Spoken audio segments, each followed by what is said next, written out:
Hello दोस्तों, मैं मनीष कुमार इस YouTube चैनल पर आप सभी का हार्दिक स्वागत करता हूं। और आज जैसे हमने अनुपात के सभी टॉपिक को पढ़ लिया, उसके बाद मिक्सर एंड एलिगेशन मिश्रण वाले टॉपिक को पढ़ना चाह रहे हैं।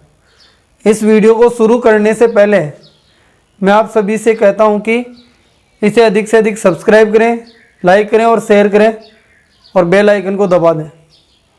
अब मैं ये वीडियो शुरू कर रहा हूँ, तो यहाँ हम देखते हैं सबसे पहले कि मिश्रण होता क्या है।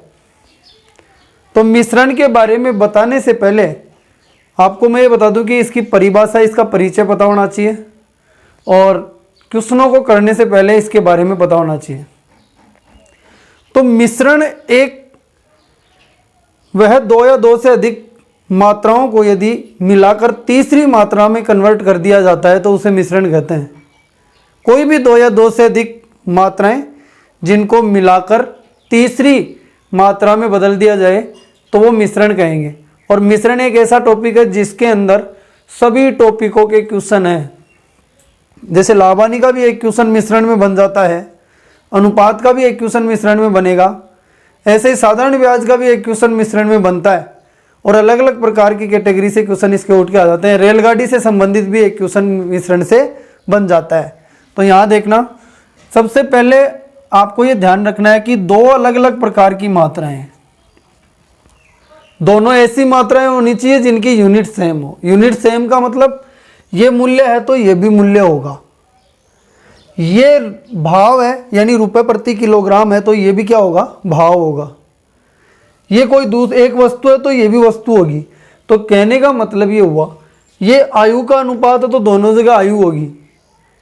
तो यूनिट क्या होनी चाहिए, इन दोनों मात्राओं की समान होनी चाहिए। जब इन दोनों मात्राओं को मिलाएंगे तो मिलाने पर एक तीसरी मात्रा बनाएंगे और इस तीसरी मात्रा की यूनिट भी क्या होनी चाहिए, समान होनी चाहिए। सबसे पहला काम यही आपको पता होना चाहिए। अब ये यूनिट समान होने के बाद में मिक्सर एंड एलिगेशन कैसे लगाते हैं, ये जो मेथड है ये कई जगह काम आने वाला है और अलग अलग टॉपिक में हम इसको काम में भी लेंगे। कई क्वेश्चनों को जहां भी अपन को ये नजर आएगा कि दो या दो से अधिक मात्राओं को मिलाया जा रहा है या दो या दो से अधिक वस्तुओं के मिलाने की बात कही जा रही है और एक तीसरी वस्तु को जनरेट किया जा रहा है, तब अपन किस मेथड का यूज करेंगे, मिक्सर एंड एलिगेशन का। अब वो किस प्रकार से इस क्वेश्चन को लेते हैं और इसको सोल्व कैसे करते हैं वो मेथड देखते हैं। पहले सबसे पहले आप क्या ध्यान रखेंगे, सभी मात्राओं की यूनिट क्या होनी चाहिए, समान होनी चाहिए। यदि यूनिट समान नहीं है तो मिक्सर एंड एलिगेशन नहीं लगेगा। उसका रीजन, क्योंकि मिक्सर एंड एलिगेशन का मेथड होता है कि आप इनको घटाएं, इनका अंतर यहां लिखेंगे, इसका अंतर यहां लिखेंगे। जो आपको क्रॉस में नजर आ रहा है इसका अंतर यहां पे और इसका अंतर यहां पे लिखेंगे। अंतर क्या होता है, बड़े मान में से छोटे मान को घटाना। अब बड़ा मान ए भी हो सकता है, सी भी हो सकता है, तो बड़े मान में से छोटे मान को घटाना ही अंतर होता है। तो मिक्सर एंड एलिगेशन मेथड लगता है जब, तब अंतर यहां लिखा जाता है। तो ये इधर वाला अंतर यहां लिखेंगे, ठीक है, ये लो, और इधर वाला अंतर यहां लिखेंगे। एरो का ध्यान रखना, ध्यान से सब कुछ समझ में आ जाएगा। तो यहां अंतर ये लिखेंगे। और एक चीज का और ध्यान रखें, जो अनुपात आपको दिया जाएगा वो अनुपात आप यहां लिखेंगे और जो अनुपात ये समझ लेना पूछा जा रहा है वो दूसरा अनुपात यहां निकल के आएगा। तो कहने का मतलब क्या हुआ, मिक्सर एंड एलिगेशन के अंदर अपन को करना क्या है, यहां पे भी अनुपात निकल के आएगा और वो इकाइयां किसकी निकल के आएंगी, जो हमसे पूछा जा रहा है। जैसे आयु डाल दी गई कुछ लोगों की और आयु का अनुपात दिया गया है ऊपर, और ये भी आयु दी गई है दोनों की मिलाकर, दोनों अलग अलग कैटेगरियों की मिलाकर, तो नीचे आने वाला अनुपात, जैसे उसने संख्या पूछी है एग्जाम के अंदर, कल क्वेश्चन के अंदर, तो संख्याओं का अनुपात नीचे निकल के आएगा। यदि उसने आयु पूछी है तो आयु का अनुपात निकल के आएगा। तो इस चीज का अपन को ध्यान रखना है कि मिक्सर एंड एलिगेशन मेथड को कैसे इस्तेमाल करते हैं। सबसे पहला काम ये आपको समझ में आना चाहिए, दो या दो से अधिक मात्राओं को मिलाने पर एक तीसरी मात्रा को जनरेट किया जा सकता है और वो कैसे, इन दोनों का अंतर यहाँ लिखेंगे और इन दोनों का अंतर यहाँ लिखेंगे। और इस मेथड को लगाने के लिए सबसे पहली जो कंडीशन है वो क्या है, सभी मात्राओं की यूनिट क्या होनी चाहिए, समान होनी चाहिए। यदि ये दोनों क्रय मूल्य है तो ये भी क्या होना चाहिए, क्रय मूल्य होना चाहिए। यदि ये विक्रय मूल्य है तो इसे क्या बनाएंगे, क्रय मूल्य बनाएंगे। एक क्रय मूल्य का पार्ट यहाँ छोटा सा देख लेंगे, कैसे क्रय मूल्य निकालते हैं, कैसे विक्रय मूल्य निकालते हैं, वो हम क्रय मूल्य विक्रय मूल्य यानी लाभ हानि में पढ़ेंगे भी, लेकिन यहाँ देखना चाहते हैं क्योंकि इसके एक दो क्वेश्चन आपके सामने आ रहे हैं।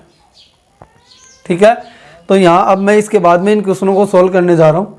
एक एक क्वेश्चन को यहाँ देखेंगे कैसे मिक्सर एंड एलिगेशन मेथड लगाएंगे।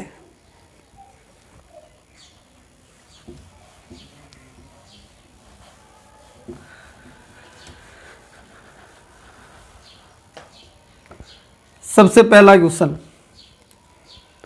20 रुपए प्रति किलोग्राम के गेहूं को 30 रुपए प्रति किलोग्राम के गेहूं के साथ किस अनुपात में मिलाया जाए।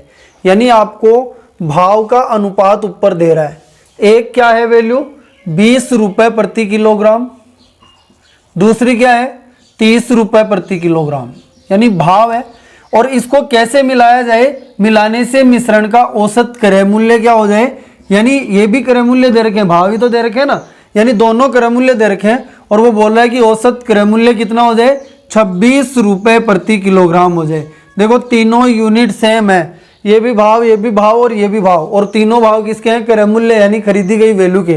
तो यहाँ देखिएगा कि इस प्रकार से इन दोनों को मिलाएंगे जिससे कि ये नया इस प्रकार का जनरेट कर सकें। तो यहाँ देखना किस अनुपात में मिलाएंगे, यानी इसका कितनी, इसकी मात्रा कितनी लेंगे और इसकी मात्रा कितनी लेंगे। तो यहाँ जो निकल के आएगा नीचे, क्योंकि वो किस अनुपात में मिलाएंगे, वो मात्रा का अनुपात है, तो यहाँ जो निकल के आएंगी इकाइयाँ वो किसकी निकल के आएंगी, मात्रा की इकाइयाँ निकल के आएंगी। और कितनी निकलेंगी, देखो 30 में से 26 यानी अंतर घटाएंगे, ये दोनों अंतर निकालेंगे इन दोनों का, 30 में से 26 घटाया तो कितना बचेगा, यहाँ 4 इकाई, और यहाँ कितना आएगा इनका अंतर दोनों का, 6 इकाई। तो काटेंगे तो 2 और यहाँ पे कितना आ जाएगा 3, 2 दूनी 4 और 2 3 6, 2:3 क्या आ गया, अपने पास मात्राओं की इकाइयाँ आ गई। यानी यदि इसकी मात्रा 2 लेंगे तो इसकी मात्रा कितनी लेंगे, 3 लेंगे। यदि इसकी मात्रा 2 की जगह 4 लेंगे यानी दुगना किया तो इसकी मात्रा भी 3 की जगह कितनी लेंगे, 6 लेंगे, यानी इसको भी दुगना कर दिया। यदि ये 3 गुना 6 हो रहा है तो ये भी 3 गुना कितना हो जाएगा, 9 हो जाएगा। यदि ये 12 हो रहा है यानी 6 गुना हो रहा है तो ये भी कितनी मात्रा हो जाएगी, कितनी मात्रा लेंगे, 18। यानी कहने का मतलब इसकी मात्रा 2 इकाई ली तो इसकी मात्रा कितनी लेंगे, 3 इकाई। ये पहला इसका बेसिक क्वेश्चन था और बेसिक मेथड इसका अपन ने जनरेट कर दिया अपने सामने। तो मिक्सर एंड एलिगेशन का मेथड क्या कहता है कि आप अंतर निकालिए, इसका यहाँ लिखिए और इसका अंतर यहाँ लिखिए। 20 रुपए प्रति किलोग्राम की मात्रा कितनी इकाई आई, 2 इकाई, और 30 रुपए प्रति किलोग्राम की मात्रा कितनी आई, 3 इकाई। टोटल मात्रा दोनों की मिलाकर कितनी हुई, 5 इकाई। अब आगे वाला क्वेश्चन में देखना चाहते हैं कि कौन सा और कैसे परिवर्तित कर रहा है क्वेश्चन को। ठीक है, तो आगे वाले क्वेश्चन के बारे में ध्यान से देखते हैं तो उसके अंदर कैसे परिवर्तित किया जा रहा है क्वेश्चन को। अब इसके बाद हम देखना चाहें तो सेकंड क्वेश्चन में क्या कहा जा रहा है, 20 रुपए प्रति किलोग्राम के गेहूं को, यानी एक पहली मात्रा है 20 रुपए प्रति किलोग्राम के गेहूं को 28 रुपए प्रति किलोग्राम के गेहूं के साथ किस अनुपात में मिलाया जाए कि मिश्रण का विक्रय मूल्य। अब देखो ये भाव का क्रय मूल्य की इकाइयां हैं, ये भाव के क्रय मूल्य हैं। तो अब वो क्या कह रहा है कि विक्रय मूल्य उसका नया तीसरी वैल्यू का विक्रय मूल्य बता रहा है कितना, 30 रुपए प्रति किलोग्राम। अब मैं आपको बता दूं विक्रय मूल्य जब दिया हुआ है, जबकि अपन को तो यहाँ क्या लाना है, तीसरी यूनिट भी सेम लानी होगी, यहाँ भी क्या लाना पड़ेगा बोलो, अपन को क्रय मूल्य ही लाना होगा।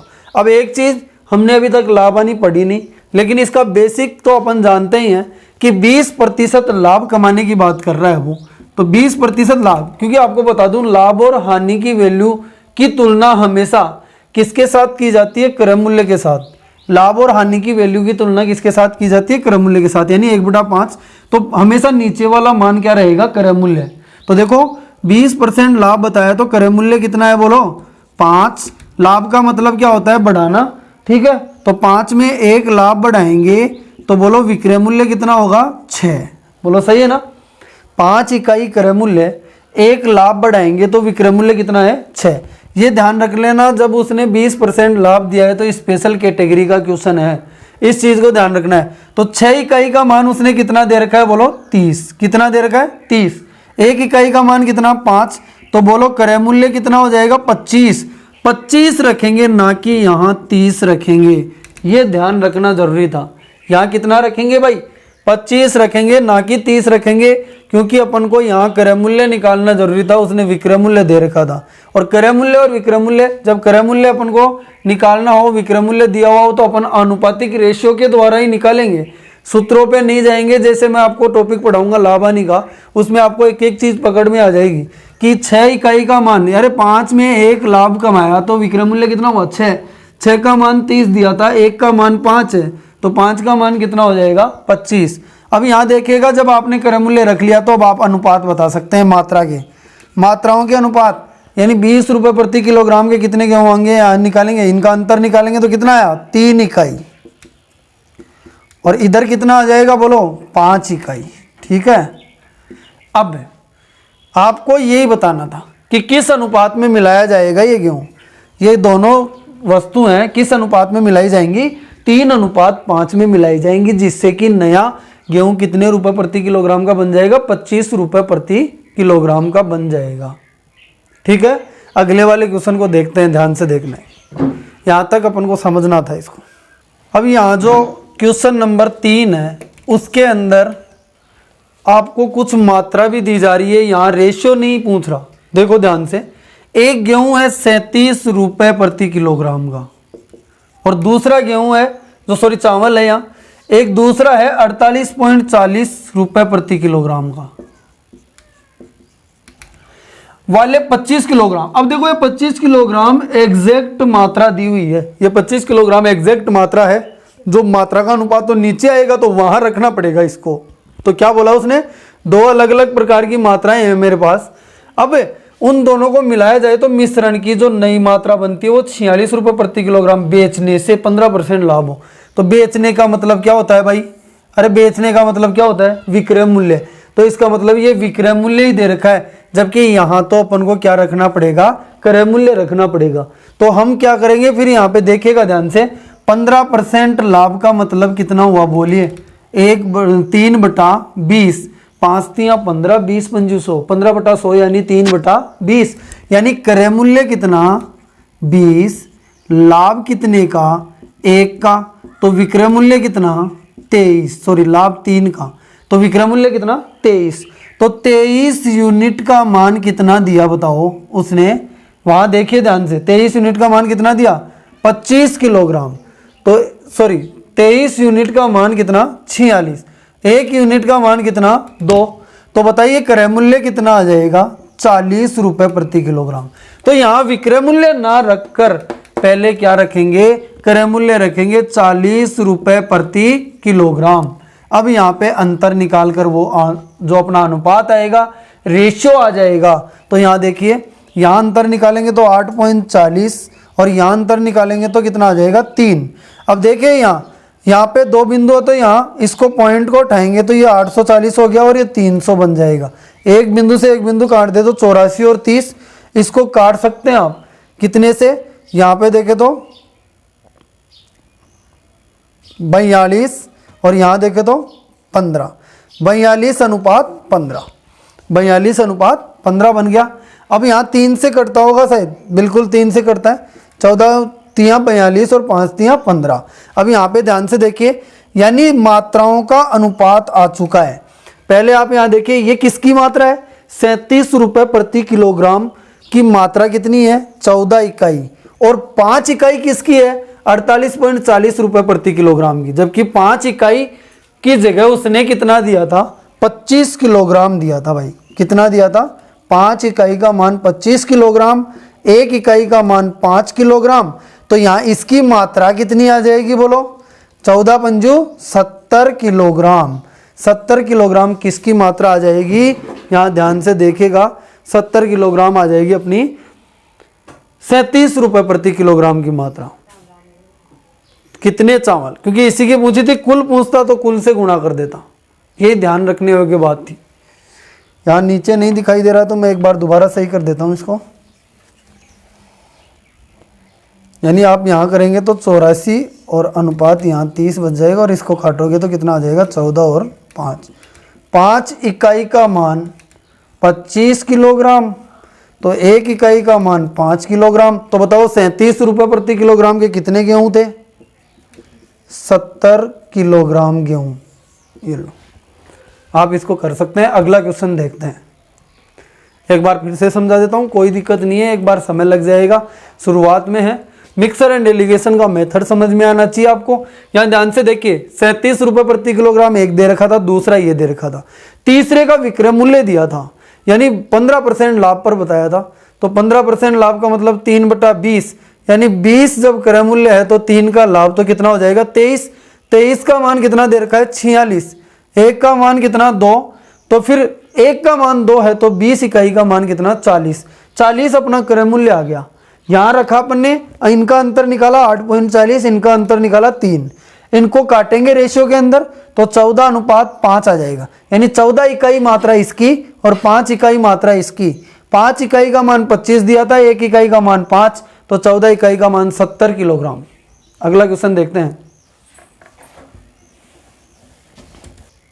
अब इसके अंतिम बेसिक क्वेश्चन को देखते हैं। इसका अंतिम बेसिक क्वेश्चन आपके सामने है। 25 रुपये प्रति किलोग्राम के 50 किलोग्राम गेहूं, यानी जो 25 रुपये प्रति किलोग्राम के कितने किलोग्राम 50 किलोग्राम।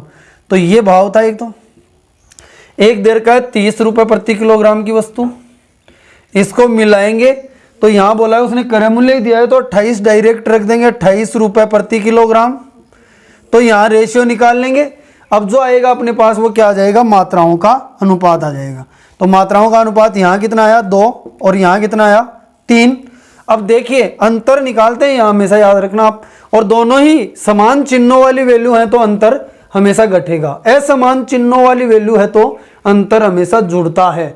ये चीजें आपको ध्यान रखनी है। 2 इकाई और ये 3 इकाई। अब यहां से देखिए ये मात्राएं आ गई, क्या आ गई मात्राएं। मात्राएं किस में होती हैं, किलोग्राम में, ग्राम में, ठीक है। ये भाव थे ऊपर, तो ये पूछा गया है तो मात्राओं का अनुपात ही पूछा गया। तो मात्राएं किसकी मात्रा दे रखी थी 25 रुपये प्रति किलोग्राम वाले की, किसकी मात्रा दे रखी थी 25 रुपये प्रति किलोग्राम वाले की, कितनी बोलो 50 किलोग्राम। 1 इकाई का मान 25 किलोग्राम, तो बोलो फिर इसकी मात्रा कितनी हो जाएगी। यहाँ पे देखेंगे तो 30 रुपये प्रति किलोग्राम की मात्रा कितनी हो जाएगी 75 किलोग्राम गेहूं, सॉरी जो गेहूं है वो किसके लिए 30 रुपये प्रति किलोग्राम वाले के, और 50 किलोग्राम इसके लिए गए थे। टोटल पूछे तो 3 और 2 5 से गुणा कर दो, 5 × 25 कितना टोटल कितना है भाई 75, तो ये 50, ये टोटल कितना हो गया 125 किलोग्राम। इतना पूछना था। ये अभी तक बेसिक क्वेश्चनों की कहानी थी। अब अभी तक तो अपन ने कोई भी वस्तु यानी गेहूं चावल इन पर लिया कोई भी क्वेश्चन। अब आगे हम अलग अलग प्रकार के अलग अलग टॉपिक्स के कुछ क्वेश्चन इसमें ऐड करते जाएंगे और आपके सामने बताते जाएंगे कि मिश्रण के question mixer and allegation method पे किस प्रकार पूछे जाते हैं, और इसमें नए क्वेश्चनों को भी जनरेट करेंगे। यहाँ पूरा वीडियो और जो पूरे लेक्चर हैं इसके वो आप देखना ना भूलिए, ठीक है। आगे वाले क्वेश्चनों पर चलते हैं।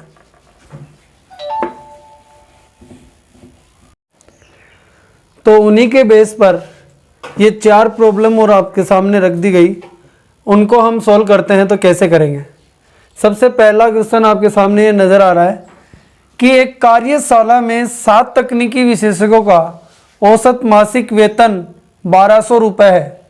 कितने 7 तकनीकी विशेषज्ञ हैं, यानी टेक्निकल लोग हैं, एक तो टेक्निकल लोग हैं, एक नॉन टेक्निकल गैर तकनीकी यानी नॉन टेक्निकल लोग हैं। 2 अलग अलग प्रकार के इंसान हैं, एक तो टेक्निकल और एक नॉन टेक्निकल। इस कार्यशाला में इनका मासिक औसत वेतन दिया हुआ है, इसका कितना है 1200 रुपये और इसका कितना है यहाँ पे 600 रुपये। अब क्या कहता है, यदि इस कार्यशाला के सभी कर्मचारियों का मासिक औसत वेतन, देखो टेक्निकल नॉन टेक्निकल और सभी, इसका मतलब दोनों मिलाकर सभी आया, तो मिश्रण का ही क्वेश्चन है, ये से पता लगाएंगे एग्जाम के अंदर। तो यहाँ इन दोनों को मिलाने पर उनका मासिक औसत वेतन कितना बताया 800 रुपये।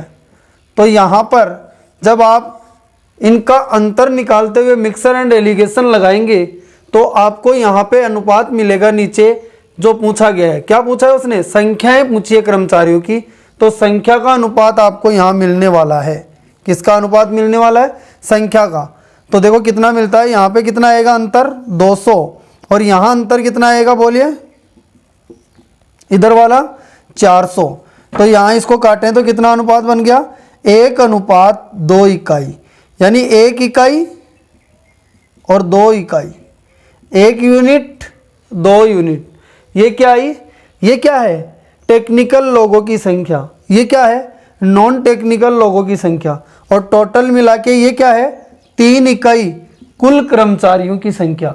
यहाँ इसने दी किसकी है बोलिए, 7 तकनीकी यानी टेक्निकल लोगों की संख्या। 1 इकाई का मान उसने 7 लोग बोला है। कितना बोला है भाई, 7। तो पूछा क्या है उसने, कुल कर्मचारियों की संख्या। तो कुल कितने इकाई है, 3 इकाई। 1 का मान 7 है तो कुल कितने हो जाएंगे, 21 कर्मचारी टोटल थे।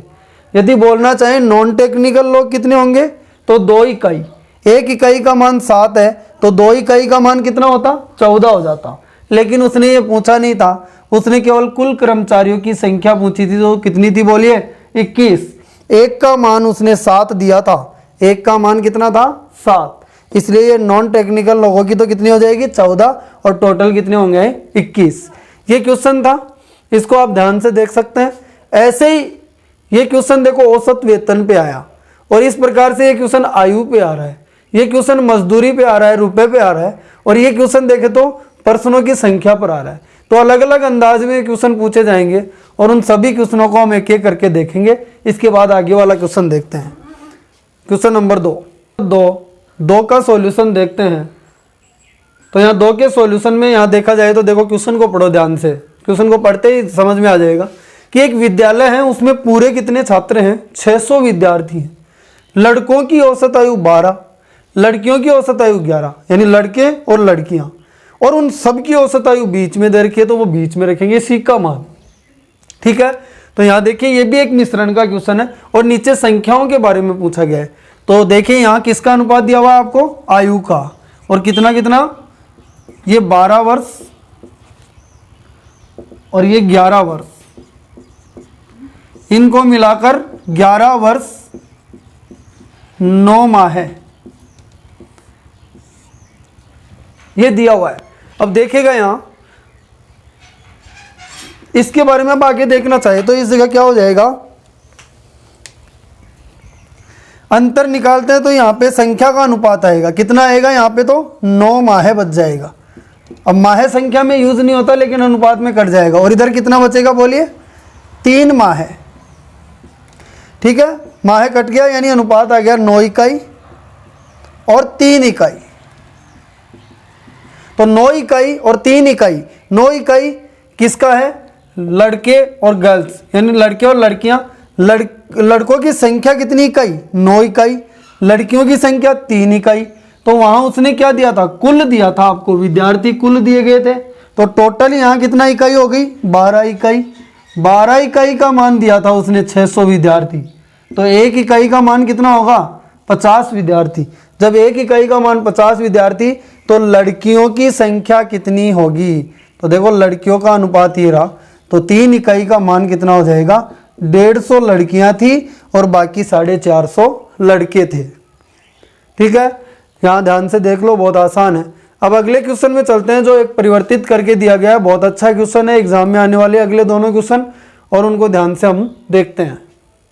क्वेश्चन नंबर 3 को देखें तो इसके अंदर एक बहुत स्पेशल क्वालिटी का क्वेश्चन है, थोड़ा सा ध्यान देना। इसके अंदर एक नेगेटिव और पॉजिटिव मान का अंतर यहाँ बताने की कोशिश करेंगे। वहाँ दो सारी वैल्यू पॉजिटिव थी तो घटाया जा रहा था, लेकिन यहाँ देखना ध्यान से कि एक मजदूर को 30 दिन के लिए मजदूरी पर रखा गया, प्रत्येक कार्य दिवस पर उसे 10 रुपये मजदूरी के प्राप्त होते हैं। तो यहाँ ध्यान से देखना कि वह बंदा यदि 30 के 30 दिन काम करता है, 30 दिन के लिए रखा गया था उनको, कितने दिन के लिए, 30 दिन के लिए।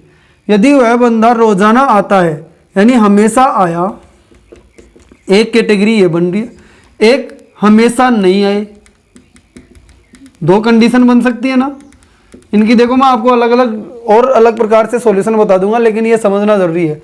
हमेशा आ सकता है या मान लो हमेशा छुट्टी कर जाए, क्योंकि छुट्टी के 2 रुपए काटे भी जा रहे हैं। ठीक है, तो 2 अलग अलग कंडीशन है। और फिर एक तीसरी वैल्यू क्या बोल रहा है, फिर एक तीसरी वैल्यू कहना चाहता है कि उसे टोटल मिलते हैं 216 रुपये। तो यदि वो बंदा 30 के 30 दिन आता है तो 10 रुपये के हिसाब से उसे कितने मिलते हैं बोलिएगा? 300। सही है। यदि वो 30 के 30 दिन नहीं आए तो यहाँ पे देखना क्या होगा, 2 रुपये के हिसाब से काटेंगे और उसका तो कितना माइनस आ जाएगा, वो बंदा 60 रुपये माइनस हो जाएगा, यानी उसको देने और पड़ेंगे 60 रुपये। दो अलग अलग कंडीशन थी। वो 30 के 30 दिन आए तो 300 रुपये कमा के उठता है, लेकिन 30 के 30 दिन नहीं आए, मान लो छुट्टी कर गया, तो पहले ही कंडीशन रखी गई थी 2 रुपये कटेंगे एक दिन के, तो पूरे कितने कट जाते हैं? -60, यानी उसको खुद को देने पड़ते 60 रुपये। माइनस की वैल्यू आ गई और यहाँ टोटल उसने प्राप्त कितना किया? 216 रुपये। अब यहाँ अंतर जब आप निकालोगे तो ये वाला माइनस की वैल्यू और ये वाली प्लस की वैल्यू, तो यहाँ ध्यान रखें तो माइनस और प्लस यानी विपरीत चिन्हों की वैल्यू अंतर करने पर जुड़ती है। अंतर करने पर क्या होंगी? जुड़ेगी। तो ये जुड़ के कितना हो जाएगी? 216 और 60 276, और ये यहाँ इधर कितना हो जाएगा? अब ये तो दोनों सेम चिन्हों वाली वैल्यू है तो ये घटेगी। बस इतना आपको ध्यान रखना पड़ेगा हर क्वेश्चन में, क्योंकि ये स्पेशल कैटेगरी के क्वेश्चन है, इंपॉर्टेंट है। एक नेगेटिव वैल्यू आई थी जिसके कारण से ये अंतर हमेशा जुड़ गया और ये अंतर घट जाएगा और कितना बचेगा? 84। ये अनुपात आया किसका? वहाँ पे देखेंगे दिनों का। किसका? दिनों की संख्या का। काटेंगे तो ये कट जाएंगे, 23:7 आ जाएगा। काट लेना, काटने पर कितना बनेंगे? 23:7। 13 दूनी 26, कितने बचे? यहां काट लेंगे, 23:7 आ जाएगा। और टोटल कितना इकाई हो गया? 30 इकाई दिनों की संख्या टोटल। और टोटल उसने दी भी कितनी थी? 30 दिन। एक इकाई का मान 1 दिन, तो बताओ वह कितने दिन गया? 23 दिन गया। और वह कितने दिन नहीं गया? 7 दिन नहीं गया। ये कहानी थी। अब इसको एक दूसरे मेथड से भी हम समझ सकते हैं, लेकिन पहले ये देखना जरूरी है, ध्यान से देख लीजिएगा। इसमें हमेशा जाता है तो 300 रुपये मिलेंगे, हमेशा वो नहीं गया, 2 ही कंडीशन बन सकती थी अलग अलग प्रकार की, तो 60 रुपये माइनस हो जाएगा। और उसको पूरे मिले कितने? दोनों को मिलाने पर, दोनों कंडीशनों को मिलाने पर 216। अंतर यहाँ तो जुड़ के आएगा, रीजन आपको बता दिया, एक पॉजिटिव एक नेगेटिव मान, और यहाँ अंतर घटेगा 84। इनको काटते हैं तो काटने पर 23:7 आता है। ये किसका अनुपात है जो पूछा गया है? दिनों की संख्या का। दिनों की संख्या टोटल कितनी हुई? 30 इकाई। उसने दिया भी कितना था? 30 ही दिया था, तो एक इकाई का मान 1 दिन, तो वो गया कितने दिन? 23 दिन। और कितने दिन नहीं गया? 7 दिन नहीं गया। उसने पूछा था कितने दिन कार्य करने आया, तो कितने दिन कार्य करने आया? वो 23 दिन काम करने आया। ठीक है। अब इसका एक सेकंड मेथड देखते हैं, थोड़ा यहाँ ध्यान से देखना। इसको ऐसे भी कर सकते थे, ऐसे क्वेश्चनों को ऑप्शनों से भी बहुत आसानी से कर सकते हो, और अपने को एग्जाम में कैसे भी करके अपना समय बचाना है, यानी ऑप्शन ले सकते हैं। तो यहाँ देखना एक बार, इसमें क्या कहा गया है? इसको डायरेक्ट ऐसे भी किया जा सकता था कि टोटल मजदूरी उसकी 300 बनती, लेकिन उसे प्राप्त कितने हुए? 216। तो ये प्राप्त हुए 216 जब जाने पर, तो बच गए कितने? 84। कितने बच गए? 84। अब ये 84 क्या बचे? नहीं जाने पर जो कटे हैं रुपए, वही बचे। और आप जानते हो कि नुकसान एक दिन वो नहीं जाता है तो उसको रुपए पूरे बने 84 रुपए नहीं जाने पर। और वो एक दिन यदि नहीं जाता है तो एक दिन का नुकसान 10 तो वो कट गए और 2 वो कट गए, टोटल मिला के 12 का नुकसान होता है। यानी 12 रुपए प्रतिदिन का नुकसान होता है उसे नहीं जाने पर। टोटल नुकसान कितना हुआ नहीं जाने पर? 84 का। और एक दिन में कितना होता है? 12 रुपए का। तो देखो यहाँ पे कितने दिन वो नहीं गया? 7 दिन नहीं गया। डायरेक्ट निकाल लेते। जब वो 30 में से 7 दिन नहीं गया तो गया कितने दिन? 30 दिन गया। ऐसे भी कर सकते थे। बहुत अच्छा क्वेश्चन है। ऑप्शन पर भी ले सकते थे इस क्वेश्चन को। जैसे मैं आपके सामने बताना चाहूँ इस क्वेश्चन को ऑप्शन पर कैसे लेंगे। आपके ऑप्शन में क्या पूछा गया? कितने दिन गया। तो ऑप्शन दिए हुए हैं, जैसे उसमें ऑप्शन 23 भी था, तो 23 दिन गया तो 23 दिन के रुपए कितने मिले उसे? 230। ठीक है, 230 तो उसके कुल बने, लेकिन कट गए, यानी मिले उसको 216 ही। तो कितने कट गए बोलो? अरे कितने कट गए? यहाँ पे 14 रुपए कट गए। और एक दिन का 2 रुपए कटता है तो कितने दिन का 14 रुपए कटेगा? 7 दिन का 14 रुपए कट जाएगा। यानी 7 दिन नहीं गया और कितने दिन गया? 23 दिन गया। 23 दिन गया और 7 दिन नहीं गया। तो ये तीनों प्रकार से इसको कर सकते हैं, मैंने बता दिया। लेकिन अपन बेसिक से चलेंगे, अपना काम हम करते हुए चल रहे हैं, तो ऐसे आपको करना पड़ेगा, बहुत आसानी से निकाल सकते हैं। ध्यान से देख लेना रिपीट करके, जिससे कि एक एक चीज समझ में आ जाए। अंतिम क्वेश्चन को, यहाँ 4 नंबर क्वेश्चन को देखते हैं। सेम इसी स्थिति से बना हुआ क्वेश्चन है, ध्यान से देखें। तो देखते हैं अंतिम क्वेश्चन को। 4 नंबर क्वेश्चन को देखते हैं। तो उसमें कुल 200 प्रश्नों की बात थी। कितने प्रश्नों की? 200 प्रश्नों की। और उसने देखो क्या पूछा है कि ये कितने गलत उत्तर दिए, और कहता क्या है, उस क्वेश्चन को ध्यान से पढ़िए। प्रत्येक सही जवाब देने पर 2 अंक प्राप्त होते हैं और गलत जवाब देने पर आधा अंक काट लिया जाता है।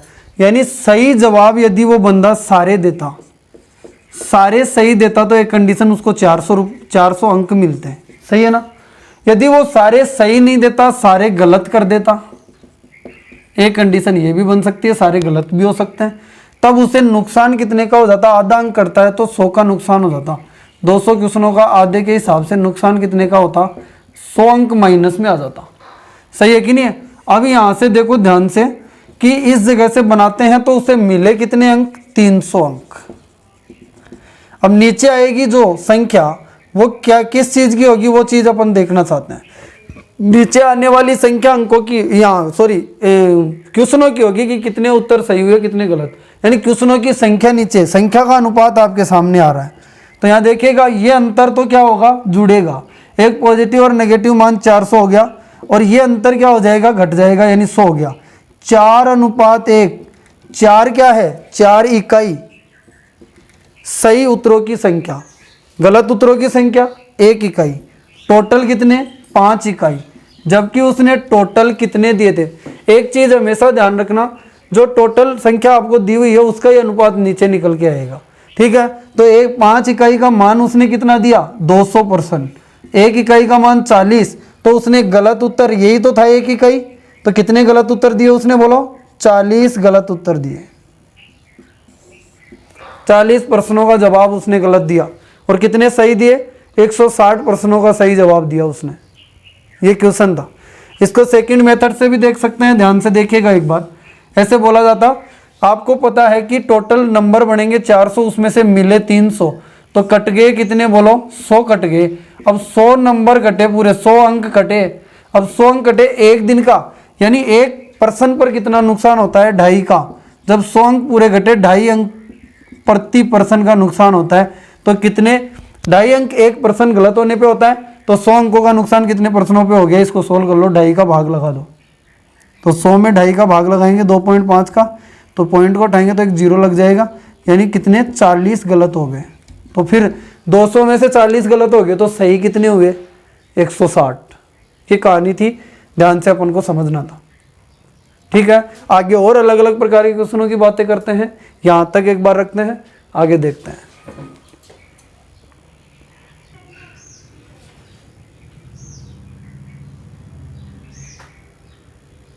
ये परीक्षा की दृष्टि से 3 क्वेश्चन और अपने सामने रखे गए हैं, बहुत अच्छे इंपॉर्टेंट क्वेश्चन है। 10 जानवरों में से कुछ कुत्ते और कुछ बिल्लियां हैं। टोटल कितने जानवर थे? 10। उनमें से कुछ कुत्ते और कुछ बिल्लियां हैं। प्रत्येक कुत्ता 6 बिस्किट खाता है। यानी कुत्ता और बिल्ली 2 अलग अलग प्रकार के जानवर हैं। कुत्ता और बिल्ली 2 अलग अलग प्रकार के जानवर हैं। यहाँ पर इनको देखना चाहें तो 10 जानवरों में से कुछ कुत्ते और कुछ बिल्लियां हैं, यानी 10 कुल जानवर है। उनमें से 2 अलग अलग कैटेगरी के कुत्ता और बिल्ली। यदि प्रत्येक कुत्ता 6 बिस्किट खाता है, जबकि प्रत्येक बिल्ली 5 बिस्किट खाती है। प्रत्येक कुत्ता 6 बिस्किट खाता है और प्रत्येक बिल्ली 5 बिस्किट खाती है। यदि कुल बिस्किटों की संख्या 56 हो, तो बताइए कुत्ते और बिल्लियों का अंतर क्या होगा? तो मैं आपको बता दूं, कुल बिस्किटों की संख्या दे रखी है यहाँ, तो बिस्किटों की संख्या यहाँ आएगी, तो नीचे क्या आएगी फिर? जानवरों की संख्या। क्योंकि एक चीज यहाँ बीच में लेंगे, उसका अनुपात नीचे नहीं आने वाला, ठीक है। तो यहाँ पे यदि कुत्ता 6 बिस्किट खाता है प्रत्येक कुत्ता, तो 10 के 10 जानवर क्या होते? 10 जानवर कुल हैं, तो 10 के 10 जानवर यदि क्या होते? कुत्ते, और 6-6 के हिसाब से खाते, तो टोटल कितने बिस्किट खाते? 60। और यदि 10 की 10 बिल्लियां होती, वो 5-5, एक 5 खाती है, तो 10 की 10 सारी की सारी बिल्लियां होती, तो टोटल कितने खाती? 50। और उसने दिया कितना था? Total 56 biscuit. अब यहाँ देखिए ये बिस्किट है तो नीचे जानवरों की संख्या आएगी, बीच में जो रखा जाएगा उसका अनुपात नीचे नहीं आने वाला। तो यहाँ देखिए अब अंतर निकालेंगे तो यहाँ कितना आ गया 6 और यहाँ कितना आ गया 4। ये क्या आया जानवरों की संख्या। तो यहाँ जानवरों की संख्या कितनी आ गई 3:2, 3 इकाई और 2 इकाई, 3 इकाई और 2 इकाई आ गया। टोटल जानवर कितने थे 5 इकाई और उसने कितना दिया था एग्जाम में 10, 1 इकाई का मान 2। तो यहाँ अंतर पूछा है तो अंतर 1 इकाई है, उसका मान 2 जाएगा। जानवरों की संख्या पूछता तो ये कितने हो गए, कुत्ते कितने हो जाएंगे बोलो 6 और बिल्लियाँ कितनी हो जाएंगी 4। इन दोनों का अंतर कितना आया 2 ही आएगा। तो ये कहानी ऐसे भी ले सकते थे, ये क्वेश्चन सोल्व किया जा सकता था। इस क्वेश्चन को एक सेकंड मेथड से भी देखेंगे, पहले आप इसका स्क्रीनशॉट ले लीजिए। इसका फर्स्ट मेथड है। अब जो ये कैटेगरियाँ चल रही हैं, अच्छे क्वेश्चन चल रहे हैं, इनको एक सेकंड कैटेगरी से समझने की कोशिश करना। सारे लगभग जैसे लाभ हानि के, ब्याज के और समय दूरी पर आने वाले जो मिश्रण के क्वेश्चन हैं वो सेकंड मेथड पर भी बहुत आसानी से सोल्व किए जा सकते हैं। मैं आपको समझाने जा रहा हूँ, पहले आप इसको देख लें ध्यान से। 10 के 10 कुत्ते होते तो 60 बिस्किट, 10 के 10 बिल्लियाँ होती तो 5 के हिसाब से 50 बिस्किट खाती। टोटल 56 थे तो अंतर कितना आया 6 और यहाँ 4, यानी 3 और 2, 3 इकाई कुत्तों का मान, 2 इकाई बिल्लियों की संख्या। तो यहाँ टोटल दे रखा था 5 इकाई 10, तो 1 का मान 2, तो ये कितने हो गए 6 और ये 4।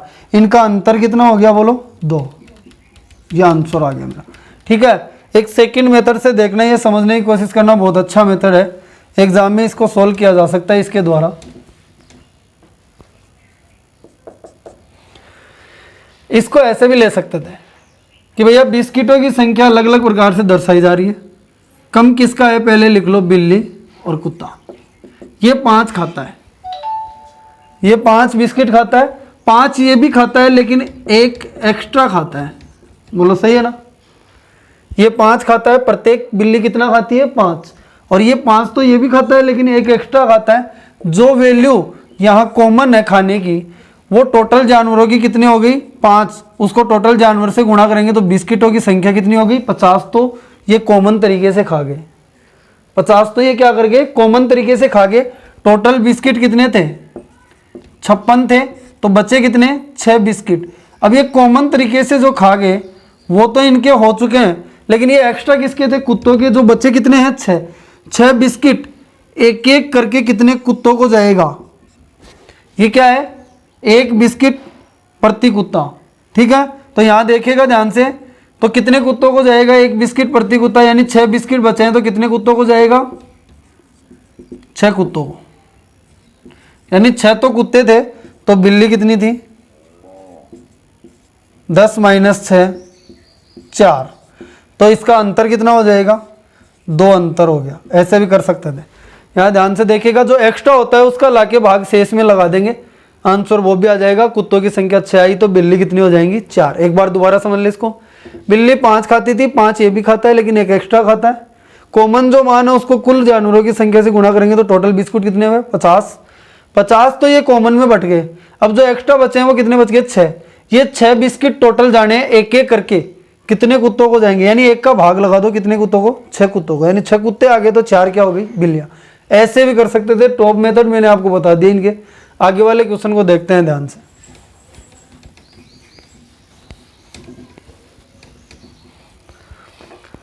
टोटल मुर्गे और बकरियों के 40 सिर हैं।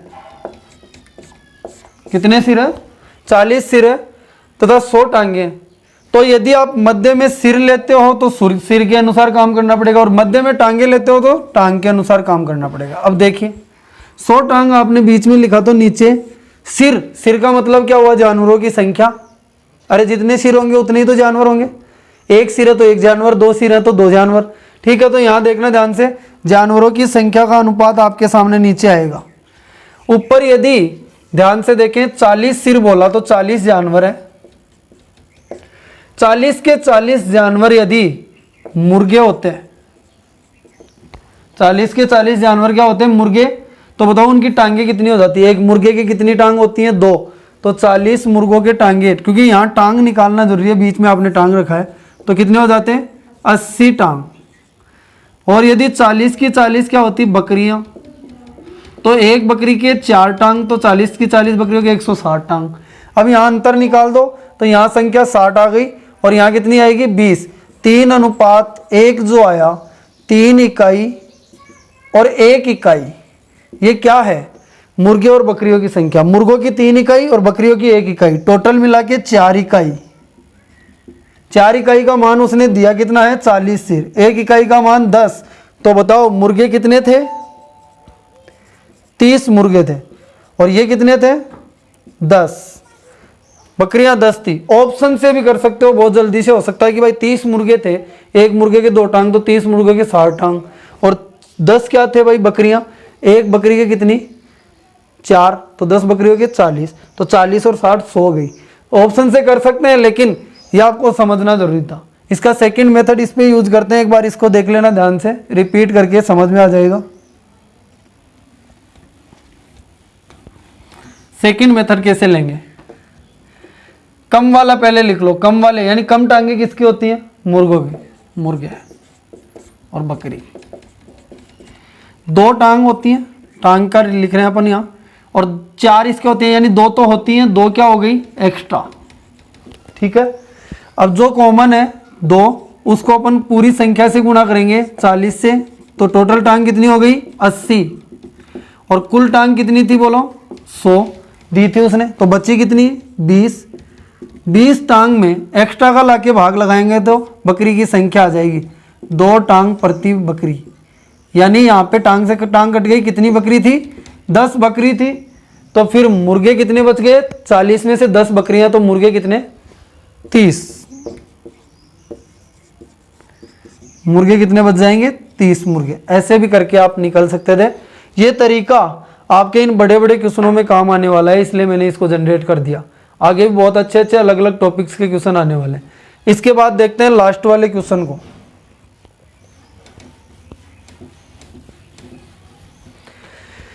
देखो एक ब्याज का सा क्वेश्चन नजर आ रहा है, लगता है ब्याज का लेकिन है मिश्रण का, और x मानकर इसको ब्याज से भी कर सकते हैं, लेकिन x और 10,000 माइनस x मानेंगे तो क्वेश्चन की इक्वेशन बन जाएगी और बहुत बड़ा क्वेश्चन बन जाएगा।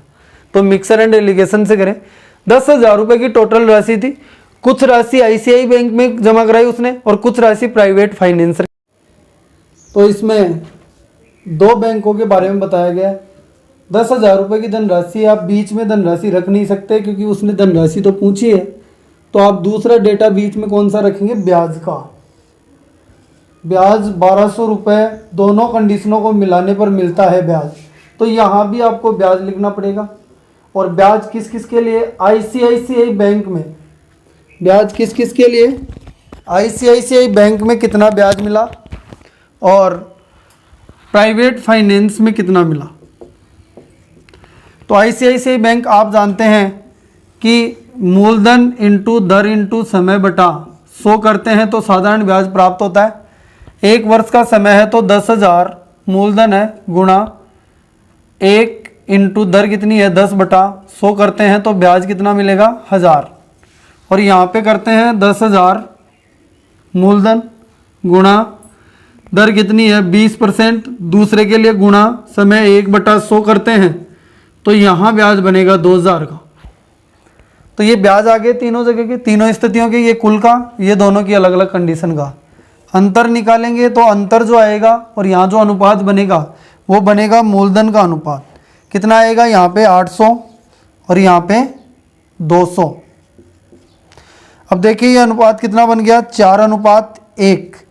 4 इकाई आईसीआईसीआई बैंक में डाला गया मूलधन, यानी 4 इकाई आईसीआईसीआई बैंक में जमा की गई राशि और 1 इकाई प्राइवेट फाइनेंसर के पास जमा की गई राशि, यानी मूलधन यानी उधार लिया गया धन, जमा कराया गया धन।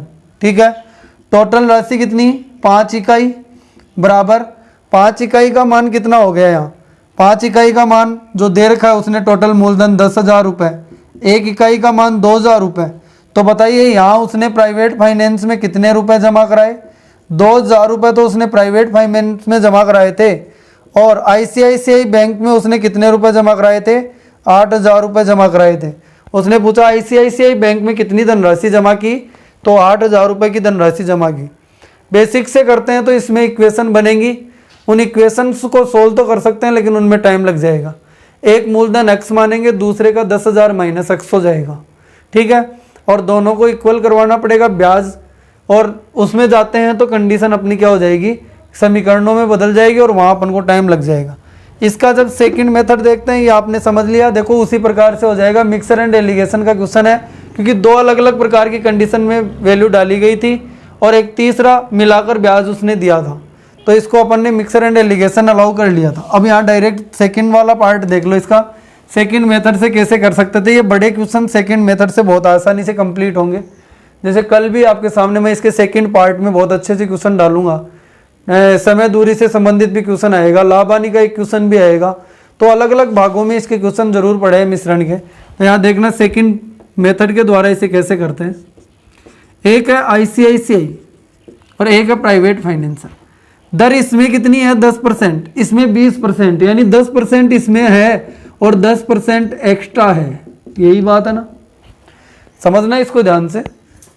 10% इसमें है और 10% एक्स्ट्रा है, तो इसके लिए बात करें तो यहां ध्यान से देखें तो ये कॉमन वैल्यू कितनी है भाई 10%, और मूलधन कितना था 10,000, तो 10,000 का 10% एक वर्ष के लिए निकालेंगे तो कितना आएगा, बोलिए डायरेक्ट 1,000 रुपये ब्याज का एक वर्ष के लिए। 2 वर्ष का काम होता तो 2 वर्ष के लिए निकालते, और टोटल कितना देर का था, बोलिए 1200 कुल ब्याज, बचा कितना 200 रुपये।